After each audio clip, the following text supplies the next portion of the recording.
नमस्ते. आज आपण आलोय कोल्हापूर इथं. काही वेळेला कायद्याचे निर्णयही बदलले जातात. मला वाटते जिल्हा कोर्टामध्ये एखादा निर्णय दिला जातो, पॉइझनिंगचा गुन्हा नोंदवतो, आरोपीवर 8 वर्षाची शिक्षा होते.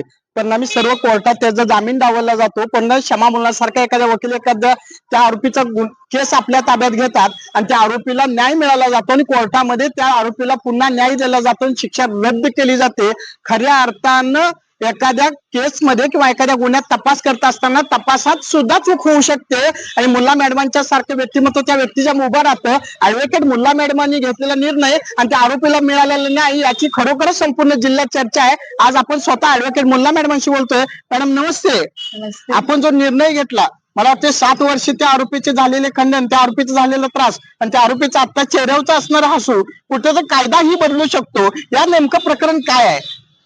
प्रकरण असं आहे, हे 2018 मधली केस आहे. 2018 मध्ये नवरा बायकोचं भांडण झालेलं होतं. ते अगोदर वेगळे राहत होते, नंतर ते एकत्र राहायला चालू केलं. एकत्र राहायला चालू केल्यानंतर ती बाळातीन झाली, तिला मूल झालं.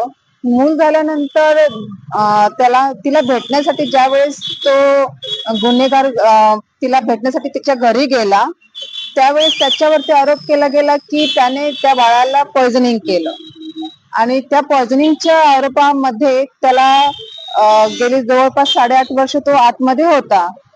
सेशन कोर्टाने त्याला कन्व्हिक्शन दिलं, लाईफ सेंटेन्स दिली आणि बेल तर काही मिळालेला नव्हता. सुरुवातीपासून आतापर्यंत तो बेलवरती नव्हता.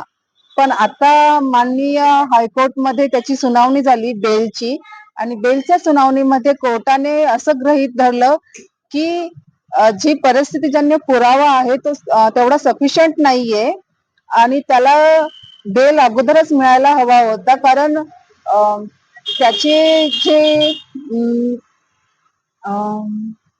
त्याची जी सबमिशन नाही हे कट इन्सिडेंटच्या वेळेस त्या घरामध्ये जवळपास 4-5 जण होते आणि 4-5 जणांपैकी त्याची आई वडील, भाऊ, पत्नी स्वतः आणि त्याची आजी सुद्धा होती त्या बाळाची. या 4-5 जणांपैकी कुणीही त्याला दवाखान्यामध्ये घेऊन जाण्यासाठी प्रयत्न नाही केले आणि फक्त अक्युजने त्याला नाही म्हणलं मी घेऊन जाणार नाही, म्हणून सगळं त्याच्यावरती ब्लेम टाकून चालणार नाही असं कोर्टाने गृहीत धरलं आणि 8.5 वर्ष झालं तो आतमध्ये आहे आणि इतक्या वेळेसाठी आतमध्ये असल्यामुळे कोर्टानं गृहीत धरले की बेल देणं बरोबर होईल आणि जी सेंटेन्स आहे, शिक्षा आहे, ती अपिलाची हिअरिंग होईपर्यंत थांबवण्यात आली.